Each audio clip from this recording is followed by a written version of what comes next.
in the middle of December, and obviously with Christmas approaching and everything else, you know, there's a lot of other things to be doing at this point in time during the year. So definitely recognize that. So thank you all for being here and being a part of this very important topic, I think, from what we're discussing today and everything. So just want to reintroduce kind of Josh. So Josh Young, he is from the Ohio Network of Innovation, or for Innovation, I should say. So, and Josh has a lot of years of experience as being an SSA, working in kind of the county board system, being an SSA supervisor as well. But he's been a great help with us kind of leading the charge as far as kind of talking about this subject of supported decision making and what this looks like in Fairfield County, and kind of leading that charge just around the state of Ohio too. So, you know, he's offered a lot of great feedback and a lot of great kind of advice and those kind of things. So today he's going to kind of talk with us and just kind of recap a little bit of the kind of what he went over the first time too. You know, just kind of talking and just introducing the idea of supported decision making and talking about how, you know, there are alternatives out there. And then today he's going to touch on kind of what those specific alternatives are. And I just ask that, you know, as we kind of go through this, if we can kind of just save our questions till the end, and we can address that then. And Josh does a great job of doing that. So at this point, I'll turn it over to Josh and he can kind of take us away. If you feel like you need to type your question in, go ahead and just throw it in the chat box, and I'll make sure that Josh gets all of those at the end. Perfect. Thanks for your help with all of that. So I'm going to share my screen in a second, but I just kind of want to echo what David said. There's a lot going on in the world, and probably in many of our personal lives too. So thank you for taking the time to just continue learning and growing. I think it's important, and I'm glad to see your faces as well. So I'm going to share my screen here.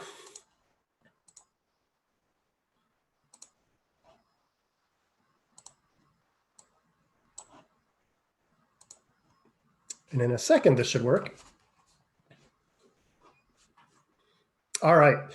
So I am going to try a couple new or different things in today's presentation. We'll see how they go.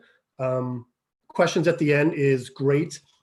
There will be some times when maybe I ask for some input or feedback. At that point, feel free to unmute and share out. It'll make this more fun, more engaging.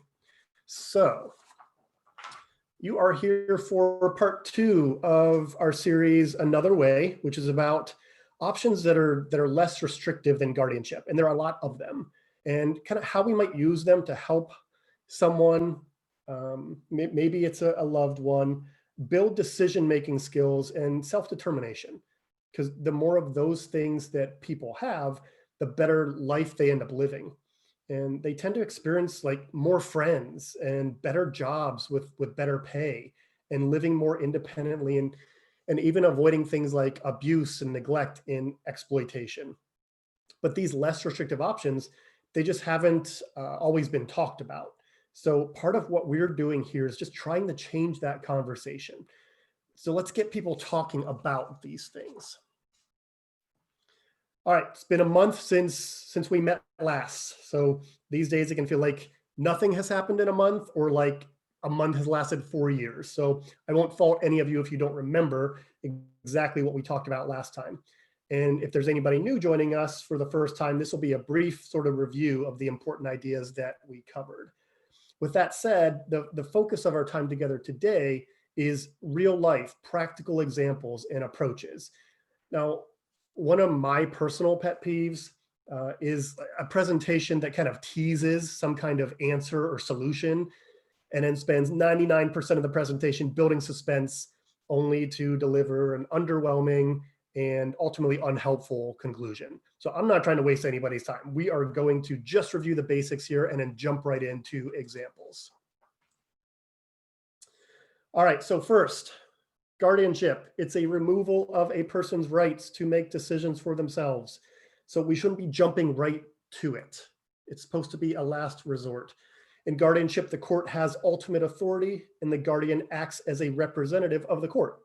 Now, especially for people with intellectual or developmental disabilities, we've tended to use guardianship as a way to kind of protect people. And I put protect in air quotes, because there's really no evidence that shows that people under guardianship are somehow safer. It's just this thing that we've kind of always done. But the more that we talk about it, the less it makes sense to use guardianship that way.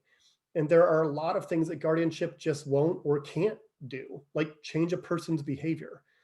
You know, like make them take their medication, or make them keep their house clean, or prevent them from getting in trouble even. Guardianship is not going to do that. Now, yes, guardianship is the right thing to do for some people, just probably not nearly as many people as we think. And once we establish guardianship and take a person's rights away, well, we've kind of set a precedent that's hard to change. So guardianship is supposed to be a last resort after we've tried all the other less restrictive options that are out there. So hopefully that sounds familiar. So then we introduce the concept of supported decision-making. And this is how one guy who's been really involved with that movement describes it. Again, it's not a one-size-fits-all model. So it happens when people choose trusted friends and family, other people they know in a network, to help them understand situations and choices so they can make their own decisions. Now, if that sounds familiar, could be for two reasons. One, we talked about it last time, it's coming back to you. Or two, this is basically a description of how we all go about decision-making in our lives sometimes. I mean, we ask people for help. It doesn't mean that we can't make our own decisions, only that we want or need help to understand our options or the information that we're presented with.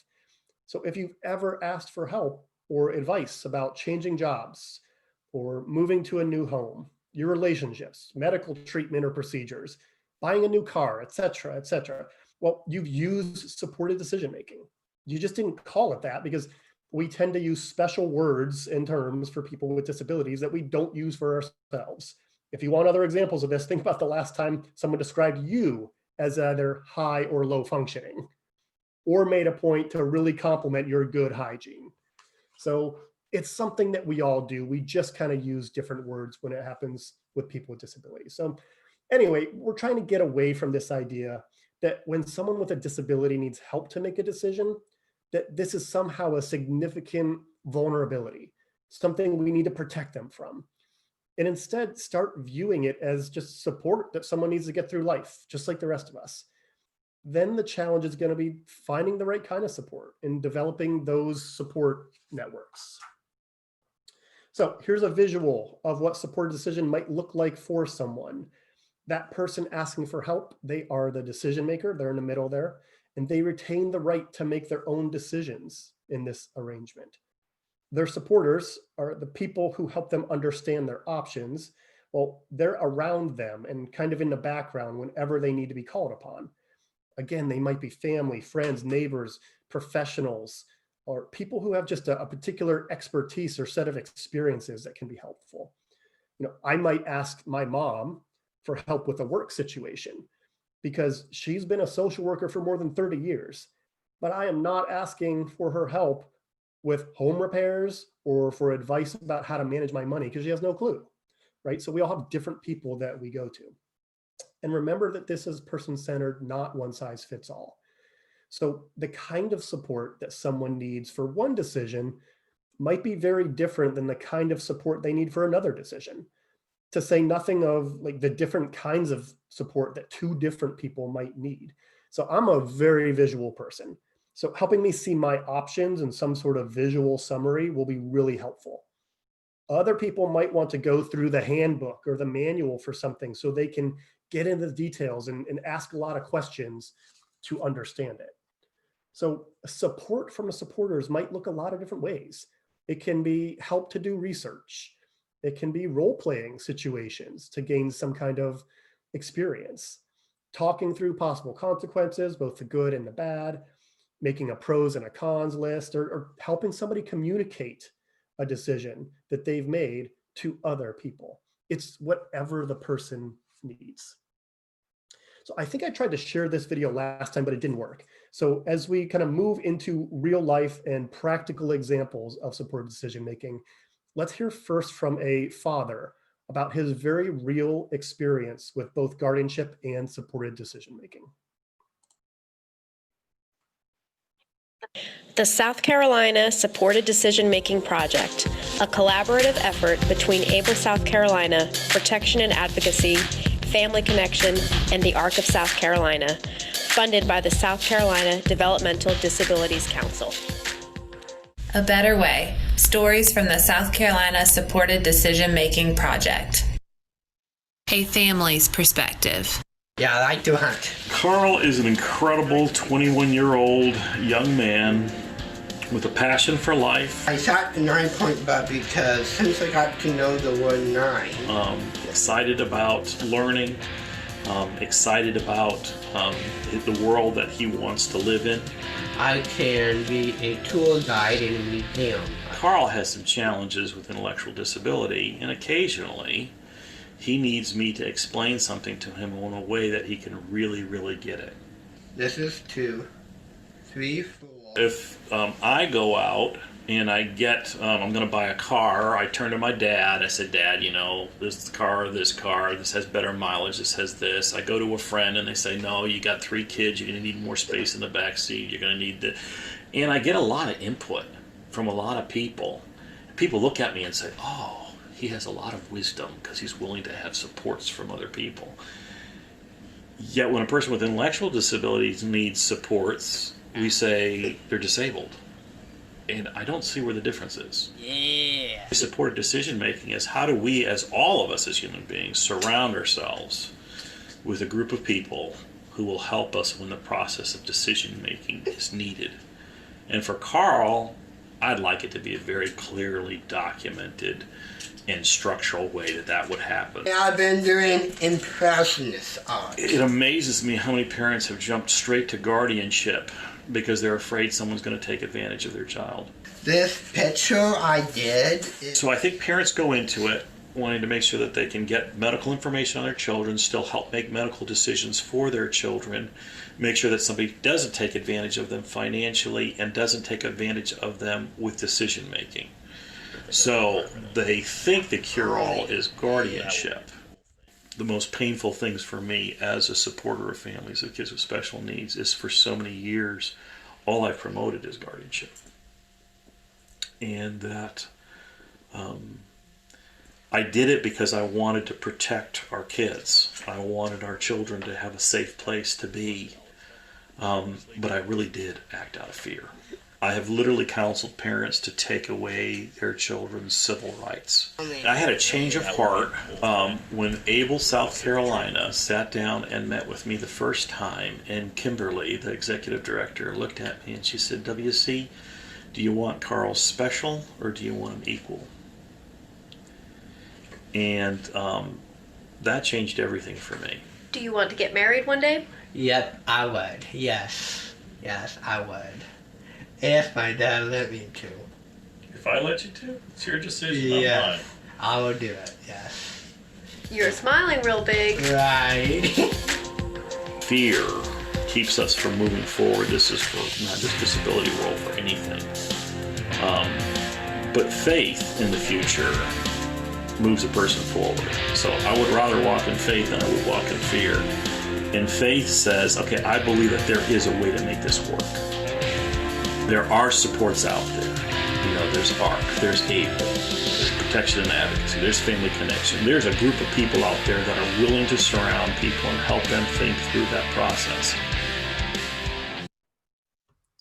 All right. Whoop. So you heard that Dad mentioned something that we're going to take a look at together. It's a supported decision-making agreement. When he talked about kind of formalizing that arrangement.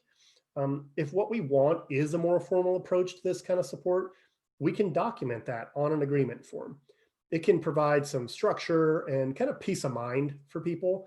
We don't have to use an agreement form in order to use supported decision-making. Think of it. You and I don't necessarily use one of those, but it can be helpful. So here's what one might look like. So the first page generally just kind of talks about what it is, what the purpose of it is. And it might also describe the roles of the people who are going to be named in this. So that decision maker is not giving up their right to make decisions. They're simply asking for help from people, very specific help from very specific people And this form is going to document that. The next page generally has the names and contact information for the supporters. And there are different kinds of agreement forms out there. We can make our own if we really want to. But at some point, we identify the supporters and the kinds of things that they're going to help with.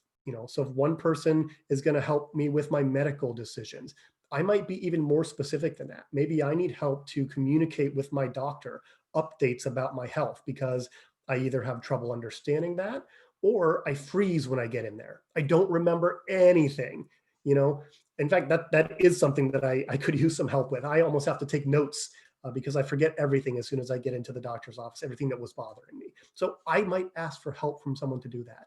Or I might ask for someone to help me with procedures and surgeries and making decisions about medical treatments. So that's where this goes.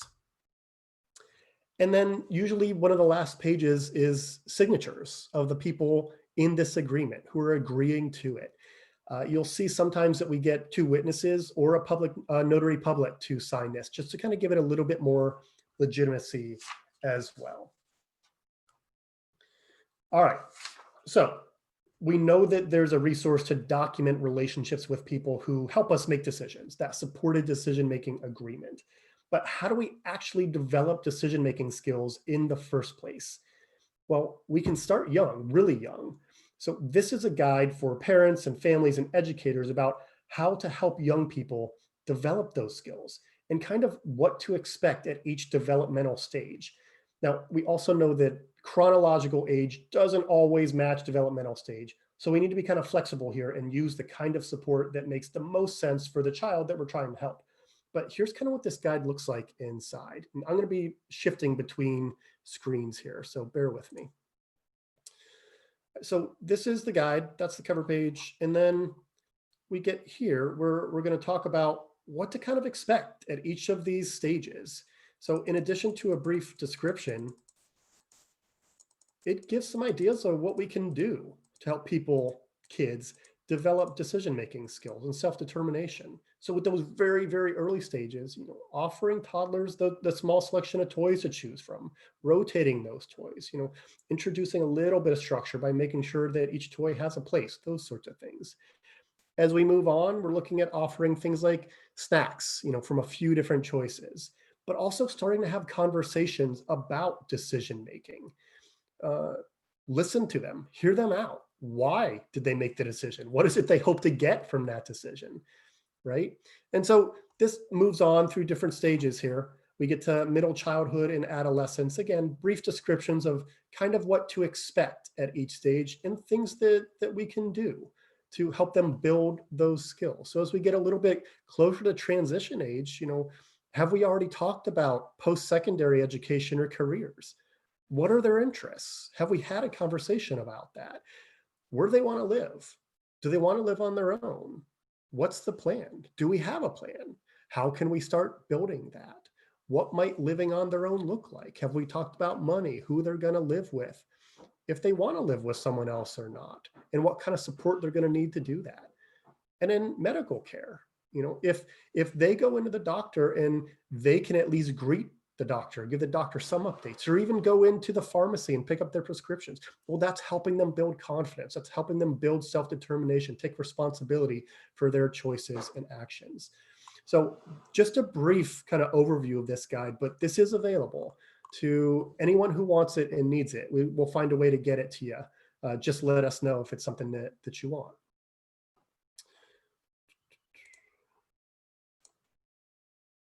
All right, so the next thing is this resource guide. So it's just another thing we're going to take a look at, but this one is geared a bit more towards adults, but there's helpful stuff in it for everyone. Now, we're going to work together again to make sure you get a copy of this. So as we go through it, don't feel like you have to jot everything down. If there's something that sticks out to you, something that you really think is going to be applicable, make a note about that so you can find it in the guide later. But otherwise, just kind of follow along as we go through some of this. All right. So the resource guide, get back to the beginning. All right, so it starts out like this, and you can see it this way. I'm going to do it this way so you can see it bigger.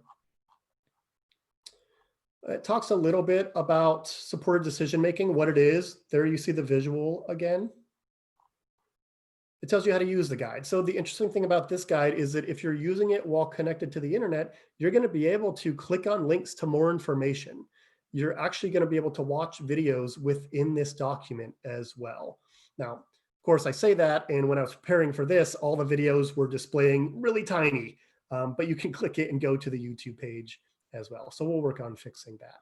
But the idea is that it's kind of broken into these different life areas. And we can go to these life areas, and if someone does need help, we can explore what's out there. What are these other options that are not guardianship? The way this particular guide works is that you can collapse it if you don't want to look at all of it.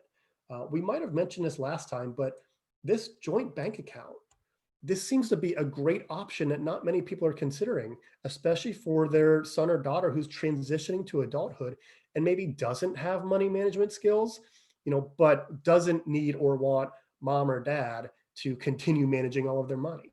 Well, get a joint bank account. So mom, dad, whomever can see the transactions, can have some sort of control over that. But the person can learn skills as they go.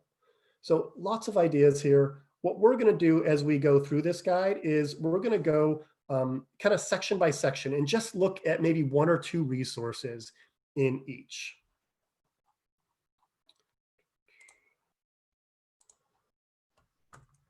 All right, so when we talk about money and benefits, how do we help people develop decision-making skills in this area? Because it's really important. And when we talk about being taken advantage of, when that's a concern, this is certainly one of the things we worry about, right? Sort of financial exploitation. So this Sense and Sensibility is a guide. And again, I apologize, but I'm going to switch back and forth between screens to show you. But this is a really great guide to help people start kind of diving into what it means to have your own money, to manage your own money. Blow it up a little bit for you. So this will walk you through. You can do this with your son or daughter, the person that you're trying to help. It lets you know kind of what it's about, how it's divided up. But the really nice thing is that it jumps right into just asking you questions that you can answer. How do I distinguish between wants and needs? And you can fill this out. This can be a guide for that person as they move on. So lots of really cool activities. Like your money habits. I could do this for myself. Would be no for a lot of those. Good habits and bad habits. The benefits of saving money. Organizing our income. There's just a bunch of stuff in here that we can use. So you will have access to this through the resource guide. So we're not going to go through every page of this one. Just know that there's a link to it in that resource guide. Now, most of us have also heard about things like special needs trusts and stable or able accounts. So those are other options for people, options which we could probably have an entire presentation about, but here's just a short video about them. Accounts. Let's learn how others have used a trust or able account in their lives. I have a trust that's set up with the Arc of Indiana. I set the trust up so that it could help me pay for my transportation to get to and from work. And then I also set it up to help me with my bills that I had when I had an apartment. I go to the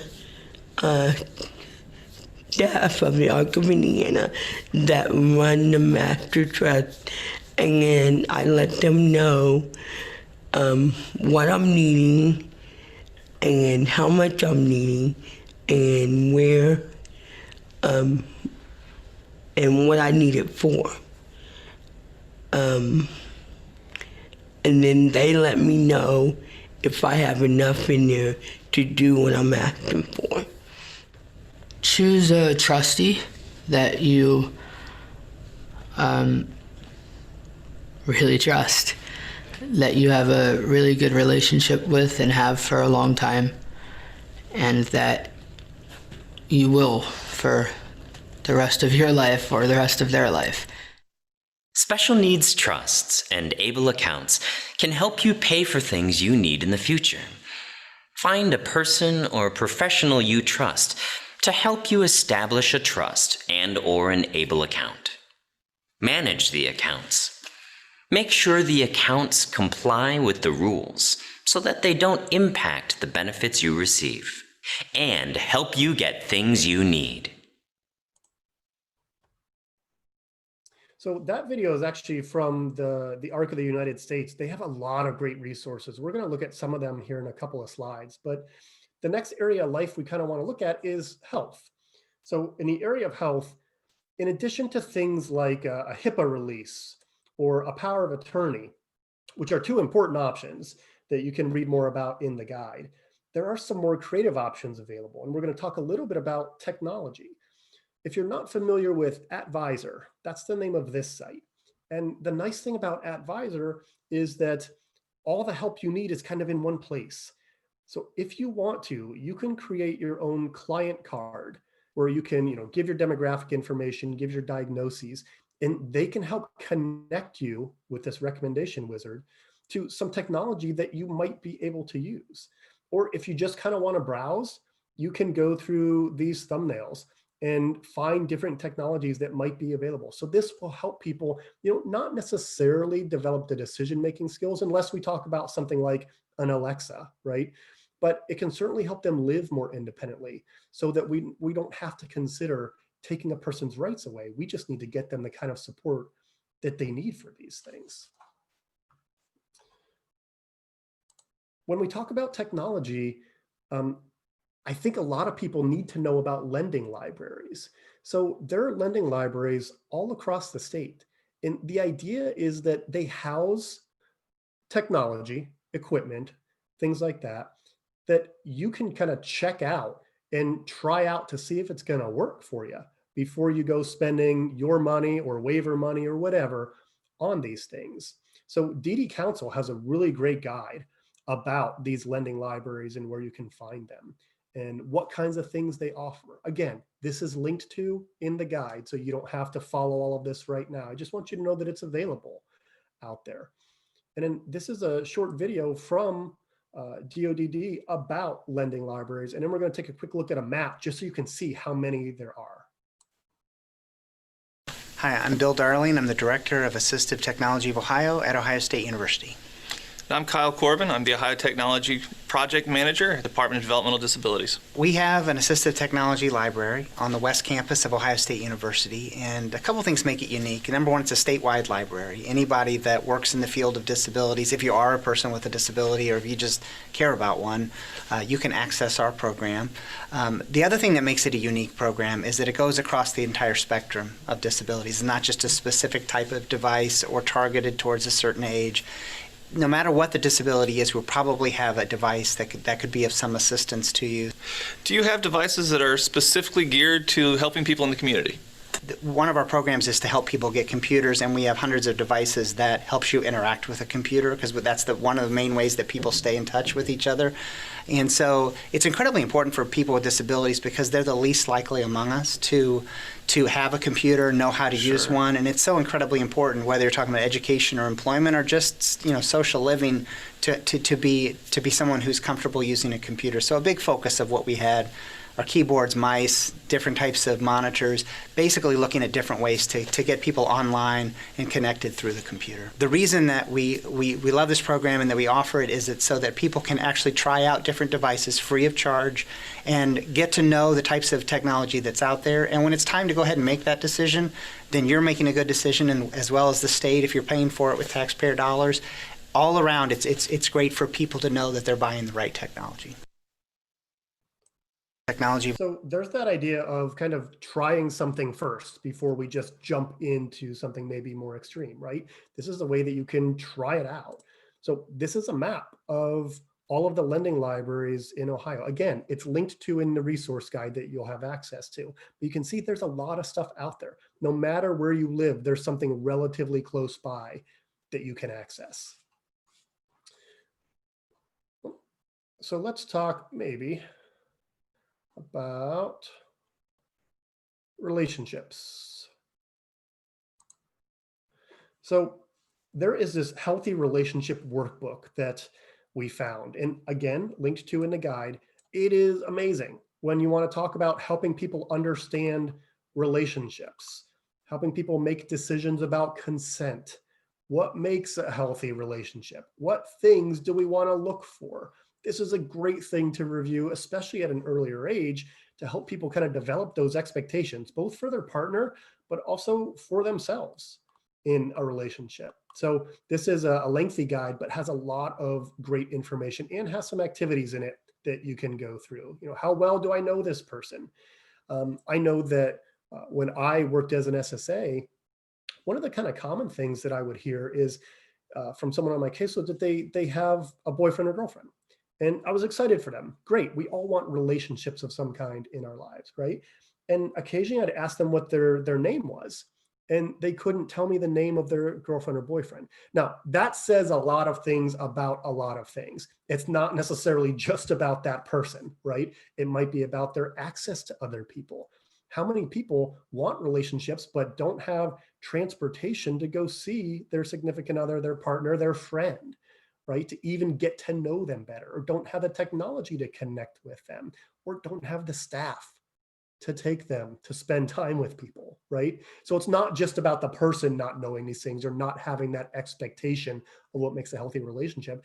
This is also a comment on our system and maybe ways that our system can improve. So going through this guide can kind of bear that out, really help us dig into how do we help people learn how to be in a healthy relationship and make decisions about what kinds of relationships they want to be in. All right, how about just everyday life, making decisions? So this guide, I have actually found really helpful for myself. So I'm going to do it. And then if anybody can think of anything from their perspective that they want to add, I'll ask you to share out after that. So this is a simple decision-making profile. When we're talking with someone or thinking about ourselves, how we make good decisions. Well, these are some really great prompts to kind of follow. So how I like to get information. First of all, for me, I want it to be easily accessible. I don't want to have to search around for information. With that said, I love to do research, but when I'm making a decision about something, I just want the information available to me. I get really frustrated if I have to go to 5 different places to find that information. How to present choices to me. First of all, please make sure that you're presenting it to me as a choice. I have some issues. If you tell me that I have to do something, my first inclination is going to be not to do that thing. But you need to know that about me if you're going to provide support to me, right? Make sure you tell me that I have options. Even if one of those options is you don't have to do this thing, but let's talk about the consequences of choosing not to do it. So ways you can help me understand. Again, I'm very visual. So if you can present things to me in a visual way, that's going to work best for me. If you give me page upon page upon page of text that I have to sort through and read through, and it's not engaging or interactive in any way, you're going to lose me about a paragraph in. And I just know that about myself. But if you're trying to help me make decisions, you need to know that about me. Because if you present me with a manual or a handbook and you say, here, just read this, and then you can decide, for example, which insurance policy you want. It doesn't work for me. It never has. That doesn't mean that I don't have to make a decision about my insurance, right? I do, but I can get help in other ways to kind of understand that information. All right, when's the best time for me to make decisions? Well, I start by identifying when is not the best time. I share this example all the time. I probably did in part 1 of this series, but I should not be making any important decisions between 10 p.m. and 6 or 7 a.m. I order off of Amazon during those hours, and I often regret what I order. So my brain is just working differently at those hours. I don't know if I'm tired or I'm in some different reality, but I know that about myself, right? So my important decisions are going to best be made when I am feeling calm, when I'm feeling confident. And that might be in the morning, that might be in the evening, but it's when I'm not feeling stressed and I really have time to process those things. So that's my decision-making profile, right? And if you're going to help me, it's really important that you know some of those things about me. So going out on a limb here, but does anybody in this meeting have anything that they want to share about what their decision-making profile would look like? Whether it's, times that you shouldn't be making decisions because they're typically bad, or the best time of day, week, month to make decisions, or just the way that you like information presented to you. If you do, feel free, share out. I'll give it a few seconds, see if anybody has anything. I'll share out. This is Susan, the same as you. I should not be making any purchases or decisions from 10 p.m. Really go back to 9 maybe until morning. I ended up with a bunch of toe socks. No idea how I ended up with toe socks. My kids swear they did not order them.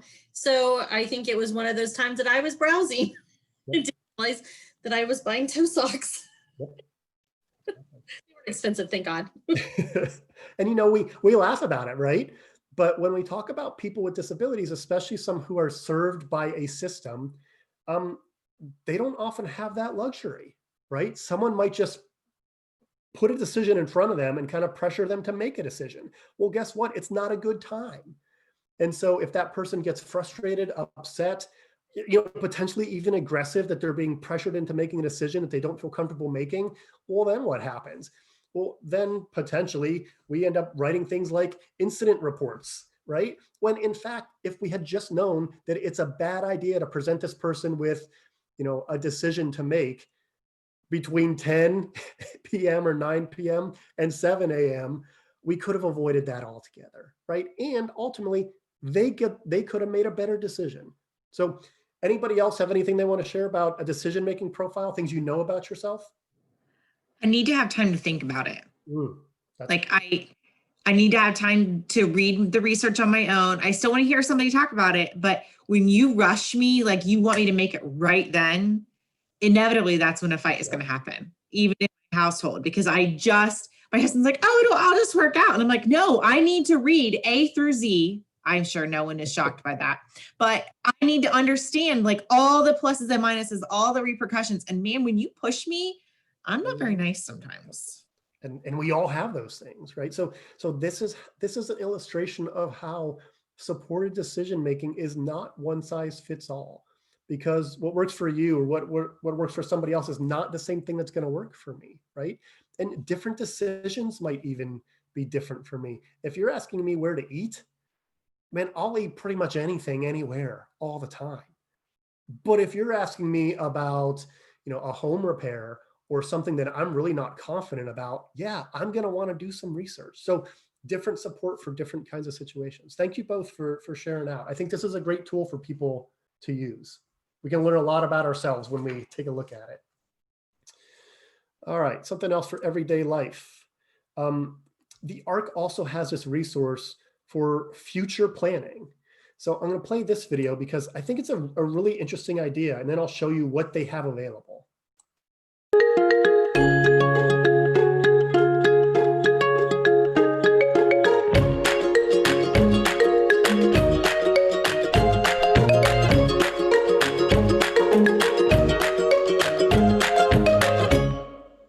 Everyone has ideas for what they want to do in their lives.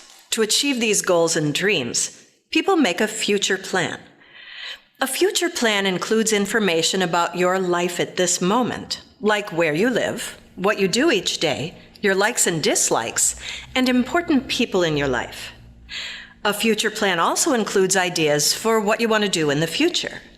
This may include information about where you want to live or work, or new activities you want to try, or people you want to meet.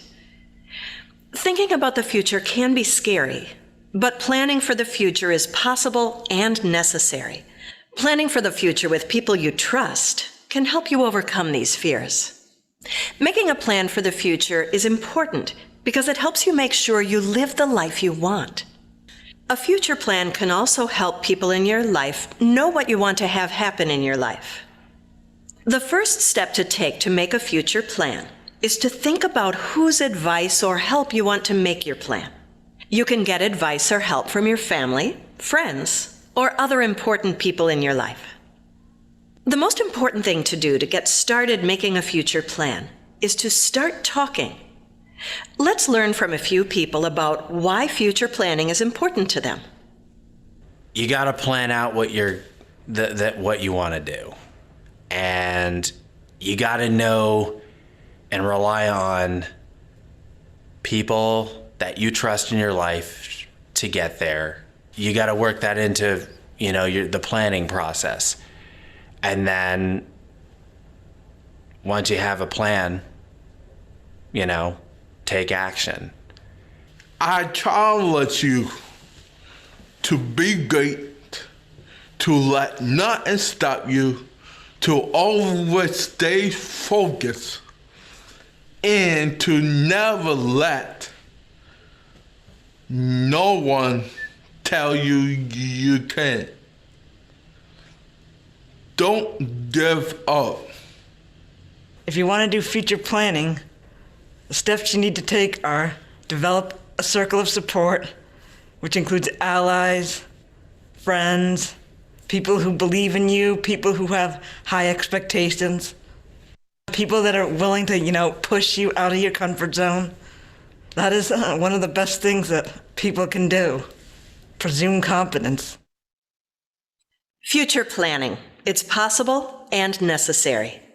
Think about what you want to happen. Find people you trust. Talk to them about what you want.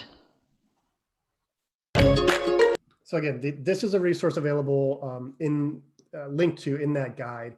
But I love what she said about presuming competence, because that is kind of the foundation of supported decision making, right? We presume that a person is able to do something. They might need support, just like we all do, but we start with that assumption that they could do it if they had the right support. All right, so this is just a quick look at the 2-page guide that the ARC has for future planning. If you just kind of want to introduce the idea to people, you can certainly start with this to break the ice and get the conversation going. Quick visual about what a future plan might look like and the things that you need to consider. And then on the ARC site, again, linked to from the resource guide, you can actually build the plan. We won't be able to go through this together today, but you can click build your plan and it will start asking you questions that you can answer. And as you go, it's going to compile information into a plan and make recommendations for you. So again, a really great resource for people. When we're talking about helping people make decisions, sometimes we avoid the big decision, which is, what kind of life do I want to have? It can be easier to focus on the smaller decisions that are right in front of us, but are we spending any time asking the person what kind of life they want to have? And then listening to them.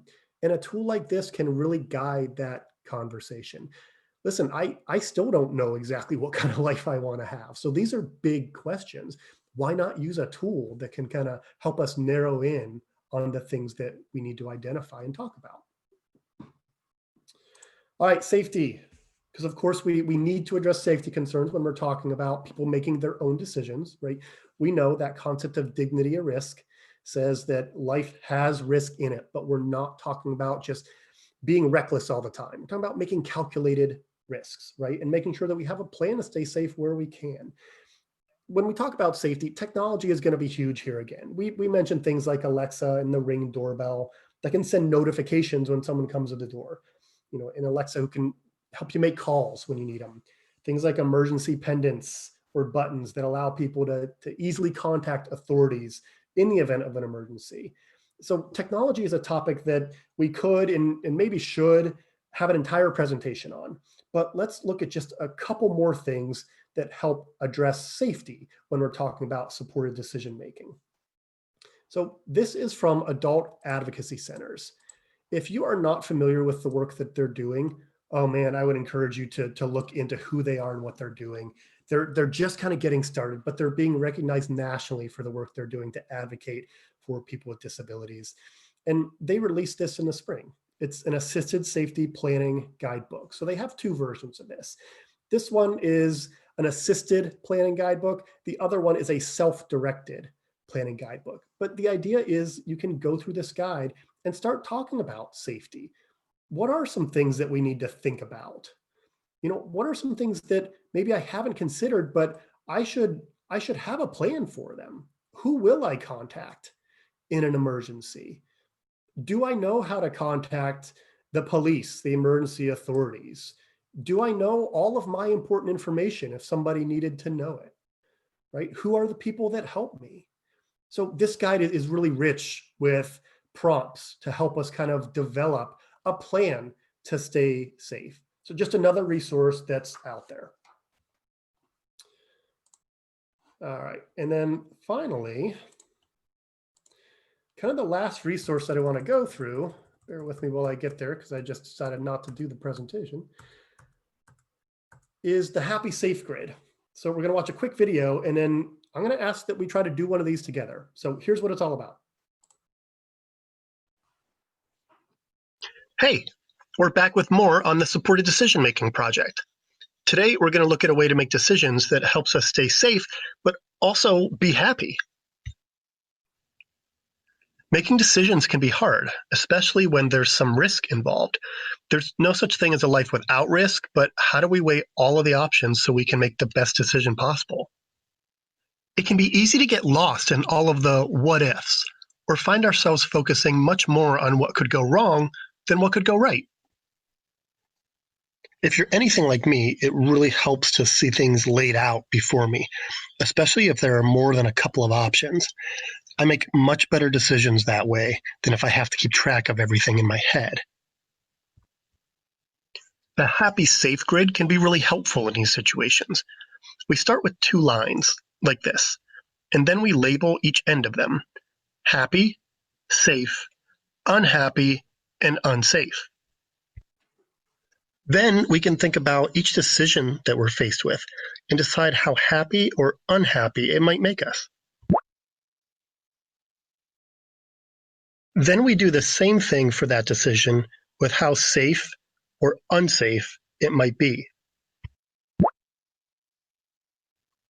Where those 2 points meet, go ahead and mark that and label that decision so you can see it, and follow the same process for each option that you're thinking about. Now, anything that falls in this area that's both happy and safe, well, those are really good options, and we should do these things whenever we can. This is what most of us want out of life. And over here, where things will probably make us happy, but aren't so safe, well, let's think a little more about whether there's a safer way to do it. And down here, it's possible to be really safe and really miserable at the same time. And after a while, the more unhappy we are, well, the less safe we can be. So let's think about how we could be happier, or at least less unhappy when we're looking at these options. And if it falls over here, unhappy and unsafe, well, that doesn't help anybody. So we definitely shouldn't do these things. So sometimes we're going to choose to do things that aren't completely safe, but that make us really happy, like being adventurous or other things that make life worth living. When it comes to supported decision-making, the Happy Safe Grid is a way to help people understand the options they have so they can make their own decisions, instead of someone else making those decisions for them. It's hard to own and learn from our decisions if we don't actually get to make them. So if you haven't used the Happy Safe Grid before, we'll give it a try and let us know what you think. We bet it'll help people be happier with their decisions, which means being happier in life, which is what we all want. To learn more about... So the mail came late. You probably heard my dog bark. It happens every time. Thanks for bearing with me with that. But let's practice Happy Safe Grid. And then we'll look at a couple of just other examples of supported decision-making before we close out here. So I'm going to give us a scenario, a real one, and we can kind of talk through it. So the first thing that has to happen is you have to be able to see my whiteboard.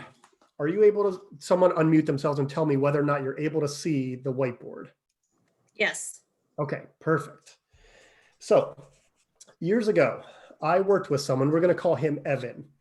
Now, Evan desperately wanted to go skydiving. You might have heard me talk about him in the past, but it's an experience that he wanted to have. He's a bit of a thrill seeker, and he's always looking for the next exciting thing that he can get involved in.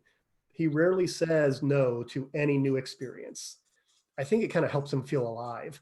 So when Evan brought this up in a team meeting, his parents didn't initially jump, no pun intended, at the idea of him skydiving. You can imagine, whether your child has a disability or not, the idea of skydiving can create some anxiety, right? So maybe a couple other things to know about Evan.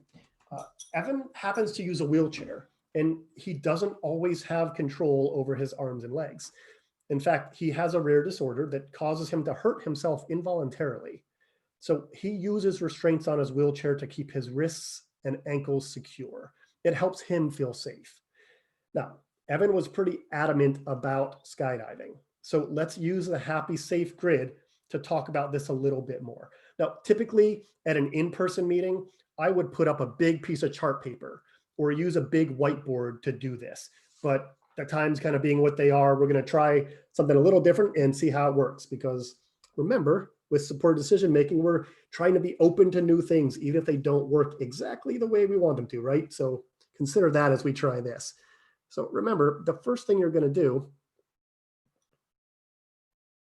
is draw those two lines. Now you get to see how illegible my handwriting is. At the top, we're going to label that happy. At the bottom, unhappy. Over here, safe. And then on the other end, unsafe. Okay. Remember, Evan wants to go skydiving. So go ahead and share out. What are some options that you think we could try here? And we're going to plot them. And nothing is off the table. When you use a Happy Safe grid to help someone make a decision, you plot everything that you can think of. So what can you think of? What could we try?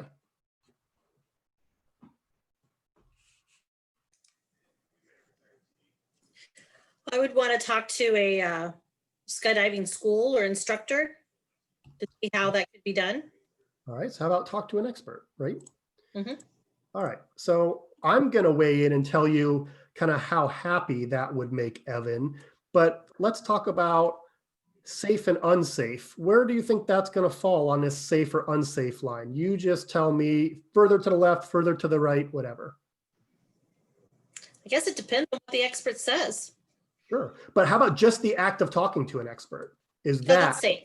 That's definitely safe. Very safe, right? Way over here. So knowing Evan, here's what I'll tell you. He's probably going to fall right there on the happy safe line, just above unhappy. Why? Because it's not actually going skydiving. And this guy, when he got an idea, he had to do it.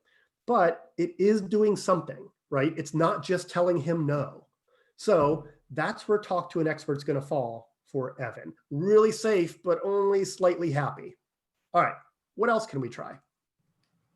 About one of those parks or the what are you that you can go in and just skydive, but it's not actually skydiving. The indoor with those skydiving? cars. Yes, there we go. Great. All right, so safe or unsafe? Based on what you know about indoor skydiving, where do you think that falls on this grid? Safe. Safe. And how safe? Because it's going to matter here. We're talking about degrees. Is it just as safe as talking to an expert or a little less safe? What do you think? A little bit less safe. Yep, probably a little bit less safe, right? So knowing Evan, here's what I think Evan would say about that. As far as his happiness, he would probably think, well, that's a pretty good compromise, right? I might actually be scared of jumping out of a plane, so I think I'd be pretty happy if I actually got to float. Now, it's not way up here because it's not actual skydiving, but it's up here for him. Great. All right. Hey, go ahead and play devil's advocate. What do you think parents might say? What has been your experience? What might providers say? What are some other options that might be out there, even if we don't think they're good options? What might people suggest in a meeting when we're talking about this? We can do virtual. We can do like a virtual skydiving thing, like a game. Virtual skydiving. All right, so let's talk about that. How safe is virtual skydiving? Okay. Yep, very safe. Probably right over here, right? And I here. don't know. I fell off of a 3-inch plank when I walked the plank with our virtual reality goggles. So, maybe just a little. Good point. Yeah, if we're talking about virtual reality, maybe it's not way over there. Maybe it's more here. It's a good point. It's not really unsafe, but it might I've be actually talking. seen people fall though doing the virtual reality. So it's something we want to consider, right? We're helping somebody make a decision. So it's definitely on the safer side, but yeah, you might fall. Now, in Evan's case, he probably isn't gonna fall, right? Because he's gonna be using his wheelchair when he does it, most likely. How happy or unhappy do I think that's gonna make him? Well, Unhappy. yeah, probably he's gonna know that's not the real thing, right? We're not even talking to an expert about the possibility. We're just substituting this for actual skydiving. So while it's going to keep him relatively safe, he's going to be unhappy. And the thing about unhappy is that initially we might choose something that makes us unhappy but keeps us safe. But if we do that repeatedly, what happens when someone is unhappy for a long period of time? Well, I'll tell you what happens. And this isn't just for virtual skydiving. They start to become unsafe too when they're unhappy for a long period of time. So we always have to consider that as well. Anything else you can think of that might be suggested when this topic comes up in a meeting? How about actually going up in an airplane, not skydiving, but going up on a flight where they are going to skydive, so he can experience part of it at least, and be able to really see what it would be like to watch somebody else jump out of a plane. Right. You know what? You might go up, see somebody jump out of the plane and decide, I do not want to do that anymore. Yeah, that's a really good point. And honestly, that is not one that came up years ago when I was planning with him. So going up in a plane, safe, unsafe, where does that fall? Keep in mind, Evan's unique disabilities. Where do you think that would fall for him, safe and unsafe? I still think that would be safe. I mean, plane to be able to make sure his wheelchair is held down well, or be strapped into some of the jump seats. Yep. So in general, I would agree with you. Having worked with Evan for years and years, that's over here. Because he would get not excited, but really nervous about things like that. And when he gets really nervous, I'm not sure a better way to describe it, but he would kind of start bucking in his chair. And when he did that, he ran the risk of breaking through those restraints. And so if he breaks through those restraints up in a plane, yeah, we might have some trouble, right? So it's a really good suggestion. We didn't consider it, but we should have. So it's honestly for him probably in the unsafe category, but right about the middle. I don't want to be a doomsdayer and say that everything that could go wrong will, but it's certainly a consideration we'd have to make for him. Now, how happy or unhappy would he be? Initially, man, I think he would really like the idea of going up in a plane. So I would put it up there. All right. Anything else you can think of that might be said or suggested in a meeting like this? Watching a movie about it or YouTube video. Yep. And that was one I had on my list too. So watching skydiving videos, again, probably going to be pretty safe, right? Yeah. It's not quite going to be talking to an expert, so he's probably not going to be as happy. And it's not quite virtual because he's not experiencing it, so he's probably going to be down here, right? Yep. Mm-hmm. All right. The other thing that sometimes comes up in meetings is just don't do it. You don't get to do it. There's too much risk involved, right? Remember, we're plotting everything, and you'll see why we plot everything here in a second. So don't do it. Super safe, at least initially, but way down here in the unhappy, because this guy's just been told he can't do something that he really, really wants to do. And over time, he's just going to find something else that he wants to do and go just as hard at that. And it might be just as risky, right? So the nice thing about using a happy safe grid is that it gives everyone in that network of supporters a voice. You get to see your ideas, your suggestions up there. No there. And then if you remember the end of that video, we want to consider these things in the upper left quadrant first. So I'm happy to say that I became an SSA supervisor before we were able to help him with this. But the SSA who took over after me told me about a year later that he got to go to Chicago to an indoor skydiving place. And they have video of it, and it is amazing. They made some special accommodations so that there were 2 assistants that went in the little tube with him.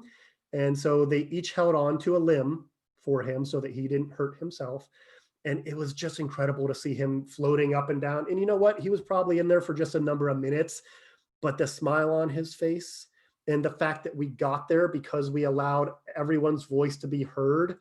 But then we said, you know what? It's not the safest option, but it makes him happiest. Is this a risk we're willing to take?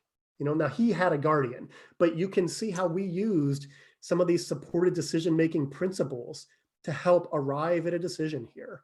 And again, I might have shared this, but the way that went down was we were in a meeting and his parents were there, and Evan excused himself with staff to go to the bathroom, and his parents looked at me and they said, I think we're finally starting to get it, because we ride motorcycles. And if someone told us that we couldn't ride motorcycles because it's dangerous, we would laugh at them and then get on our bikes and ride away. So happiness matters. And it's not always the safest option that we're going to choose, because life does include adventure, right? So the Happy Safe Grid, it's one of my favorite tools for helping people make decisions, helping people see their options, especially for those people who are visual and need to see everything. And, there's scale here. You can see which ideas are better than others, right? So keep that in mind as we kind of move forward. When can you use a Happy Safe Grid, especially when there are concerns about safety, but we want to make sure we're balancing that with allowing a person to be happy. All right, last few. So to kind of close, I just want to go through 4 different examples of supported decision-making kind of across the lifespan. So you can see that they might look different for people, but these are things to kind of look out for, ways to identify opportunities. So this is Andrew. He's 8 years old. His parents want to start helping him learn those decision-making skills. So with some help, he's going to begin choosing the clothes that he wears each day. Great, but what does this actually look like? What does supported decision-making actually look like on a day-to-day? Well, for him, the night before, one of his parents helps him look up that weather forecast for the next day. They help him understand what that weather's going to feel like. Because again, to Andrew, 20 degrees doesn't mean a thing. But Andrew, you might be shivering, right? He might understand that. So you explain things in a way that the person can understand. And then they also remind him of important events that he might have coming up the next day that he might need to dress differently for. Then Andrew chooses those clothes, and he might ask his parents, hey, does this look good? But ultimately, Andrew gets to choose those clothes. So that's supported decision-making at a very young age. So how about Jen? She recently graduated from high school. She's living with mom, but she's seeing her friends kind of move out on their own. And Jen wants to know if she can do the same thing, but she has no idea even how to go about it or what her options are, what steps to take. So mom might be a little reluctant, but this is what she does to help. She and Jen look at the budget together and figure out how much Jen could afford on her own. And then they talk about what kind of support Jen might need to live on her own and kind of some of the responsibilities that come with having a place of her own. After they go through all of this, Jen feels like she's ready. So mom helps her schedule tours of places in the area that she might like to live. So they do it together. And then Lamar. So Lamar's a little older and he just went to the doctor and the doctor said, man, I really think you need this surgery to fix the pain that you've been having. Well, Lamar is not sure that he wants to have surgery. He's really scared about that, but he kind of wants to understand it better. What are the pros and the cons so that he can make a good decision?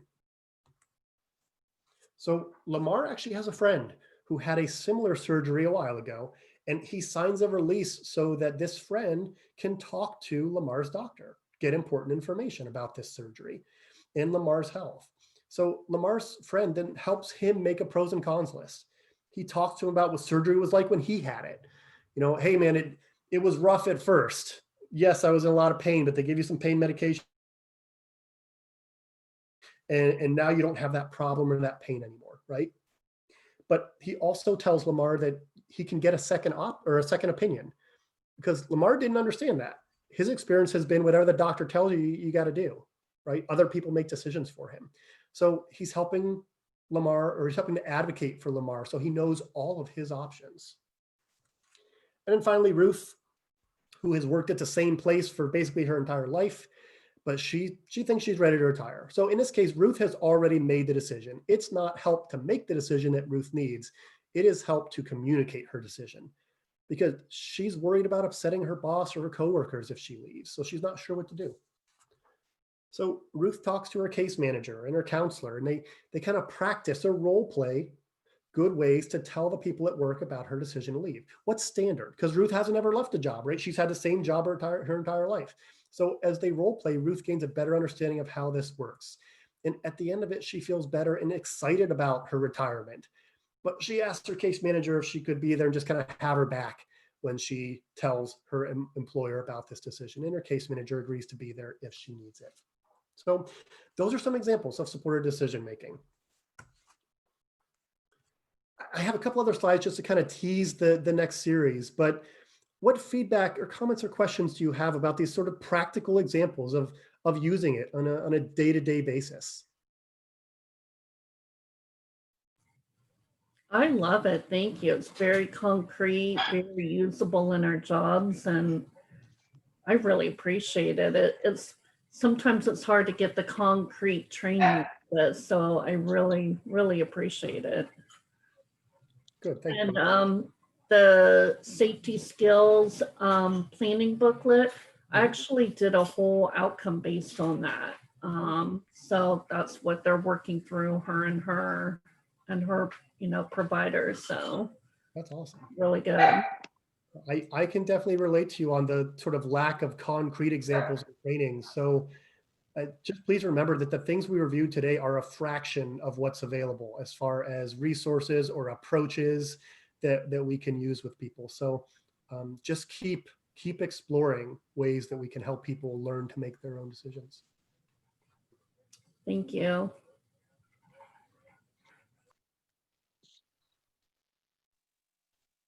Anybody else? Comments, questions, feedback?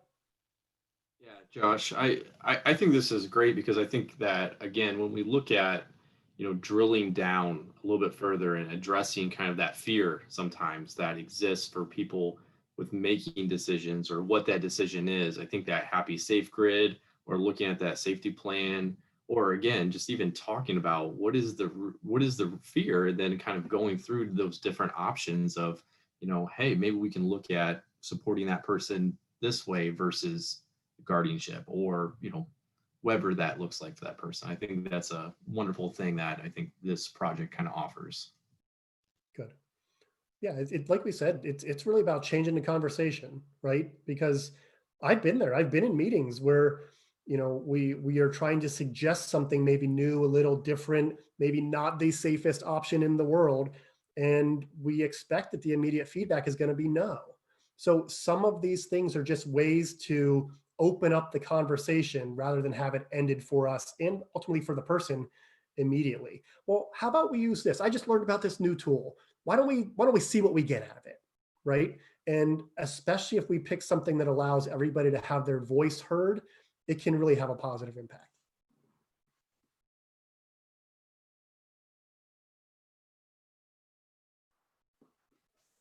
I work with teenagers that are about to transition to adulthood, and I cannot tell you how many conversations I've been in where the parents are like, absolutely not, and I'm like, oh, and you can just see the kids trapped between talking to me and his intervention specialist, who have been, telling him he can do whatever he wants. You just have to communicate it properly.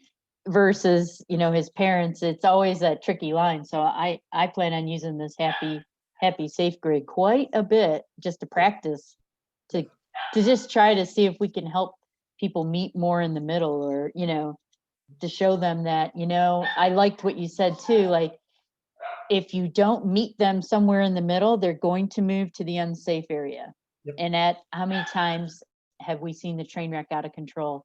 And that is, and you can see it as a professional. You're like, if we don't give them an outlet for this, it's going to result in a bigger problem. Yep. But to try to convince parents of that, or the guardian, that's tough. It is. But this is a wonderful tool. Thank you so much. Good, thank you. Yeah, and it's kind of like David said, we have to acknowledge that there's fear here, and it's very real. We don't want to dismiss it, we don't want to diminish it, but we want to find a way to talk about it. And so to the extent that any of these tools can help you do that, great. And if you use one of these tools, please give me feedback about what happened. They're not all going to work all the time. I did something like this once with a hospital. And first of all, I arrived a little bit late, so I didn't start off on the right foot. But I walked into the hospital. We were doing a meeting to help plan this kid's transition out of the hospital. And I walked in with my chart paper and all of my person-centered principles and my supported decision-making ideas. And I put chart paper up on the walls, and it flopped. In part because they weren't ready for that conversation yet. I needed to think of a different approach. Maybe not come at them with a chart paper first thing, right? And there were about 20 people in the room, all medical professionals. So maybe something like the Happy Safe Grid would have worked better for me in that situation. But just like we talk about with supported decision-making, don't let one thing not working be the reason that we stop trying altogether. We all make mistakes. We all do things that don't work. All it means is that we need to learn what we can from it and then move on, implement what we learned, and try the next thing.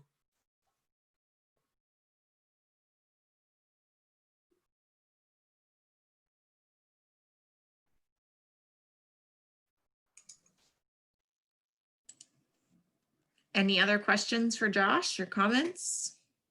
Anything did anything come up in the chat, Ann? No. Okay. All right. Well, what's next? So up next is part 3. This is where we're going to be looking at real life stories. Now, keep in mind that while supported decision making has been around for a little bit, it's still relatively new around here. So we're not promising fully developed lifelong experience from these stories. We are looking for anyone's experience of life as it is. So sometimes that's messy. Sometimes we're unsure. Sometimes we're successful and excited about it. And sometimes we're not successful when we try to learn and grow from it. So as we move forward with this project, and as you move forward with some trial and error, I encourage you to consider the value of your story.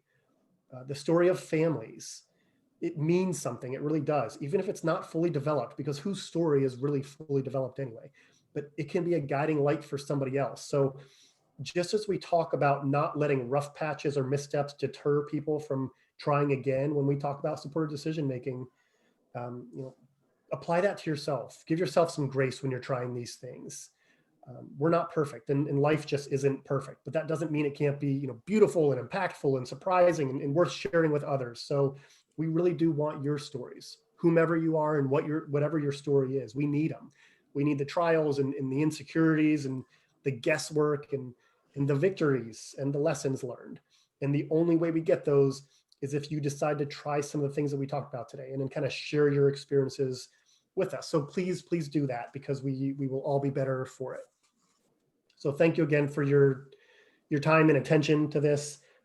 None of this works without you guys caring about it. So I'm incredibly grateful for you having showed up and engaged and caring about this. So thank you. Just one quick reminder that we are recording this. So all of these sessions will be placed on our website. So you can access this again to be able to look at some of the different tools, and also refer families to be able to get more of this information directly from Josh via video.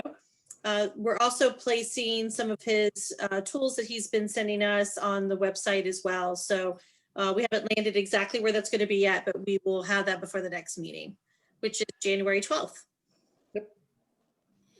And if there's anyone, because I don't know exactly who's in the meeting, but if there's anyone who does not have that resource guide and needs it or needs access to it, please just, get with somebody at Fairfield or get with me. We'll make sure you get a copy of it.